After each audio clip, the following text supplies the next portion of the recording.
السلام علیکم ورحمۃ اللہ وبرکاتہ۔ حضرات محترم، درود ایک ایسا عمل ہے جو اللہ کی بارگاہ میں کبھی رد نہیں ہوتا۔ آج ہم نے شب جمعہ کا درود تجوید کے ساتھ پڑھنا ہے۔ آئیے درود پڑھتے ہیں۔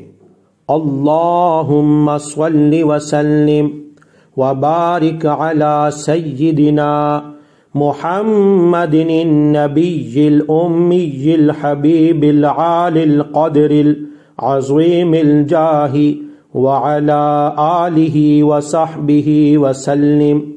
بزرگوں نے فرمایا ہے کہ جو شخص ہر شب جمعہ یعنی جمعہ اور جمعرات کی درمیانی رات اس درود کو پابندی سے کم از کم ایک مرتبہ پڑھے گا تو موت کے وقت رسول اللہ کی اسے زیارت نصیب ہوگی، اور قبر میں داخل ہوتے وقت بھی یہاں تک کہ وہ دیکھے گا کہ میرے آقا اسے قبر میں اپنے رحمت برے ہاتھوں سے اتار رہے ہیں۔